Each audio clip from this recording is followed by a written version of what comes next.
Backup ওপেনারের সাথে একজন middle order batsman. Asia কাপের আগে বাংলাদেশের চাওয়া এই দুই জায়গায়, সেখানে আছে সম্ভাব্য কয়েকটি নাম।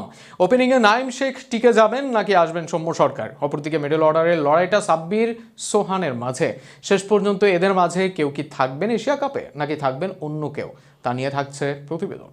একদিন তামিম রান করছেন, আরেকদিন রান করছেন ইমন। দুই প্রান্তে দুজনই করছেন আগ্রাসী ব্যাট। ধারাবাহিকভাবে প্রায় প্রতি ইনিংসে টোন সেট করে দিচ্ছেন এই দুজন। টি-20 ক্রিকেটের ওপেনিংয়ে তাই স্বপ্নের সময় পার করছে বাংলাদেশ। কিন্তু সেখানেও সন্তুষ্ট হওয়ার সুযোগ নেই বাংলাদেশ দলের, কেননা ওপেনিংয়ে দুজন পারফর্মার থাকলেও তাদের বিকল্প হিসেবে কেউ নেই। সর্বশেষ কয়েক ম্যাচের সুযোগ পেয়েও কাজে লাগাতে পারেননি নাইম শেখ। এশিয়া কাপের মঞ্চে এই জায়গা নিয়ে সন্দিহান তাই বাংলাদেশ দল। সেখানে তাই প্রশ্ন, কে হবেন ব্যাকআপ ওপেনার?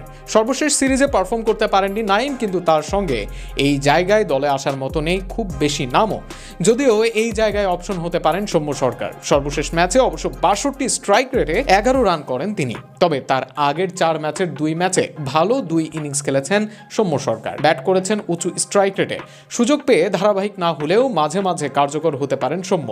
যদি শেষ পর্যন্ত লড়াইটা নাইম ও সৌম্যের হয়, তবে সৌম্যের এশিয়া কাপের টিকিট পাওয়ার সম্ভাবনা বেশি। তবে এই জায়গায় যদি অন্য কাউকে চিন্তা করে বিসিবি, সেটার দায়িত্ব তাদের কাছেই থাকবে। অপরদিকে ব্যাকআপ ওপেনারের সঙ্গে আরও এক বিষয় আছে চিন্তার জায়গা, আর সেটা মিডল অর্ডার ব্যাটসম্যান। সর্বশেষ সিরিজে মেহেদী হাসান মিরাজ সুযোগ পেয়েছেন, এর আগে লঙ্কান সিরিজেও ছিলেন এই ব্যাটসম্যান। বল হাতেও টি-20 ক্রিকেটে তেমন রোল নেই মিরাজের। ব্যাট হাতে দায়িত্ব ছিল তার, কিন্তু সেখানে কিছুই করতে পারছেন না তিনি। বড় স্ট্রাইক রেটে ব্যাট করতে পারছেন না করতে পারছেন ইনিংস বড়।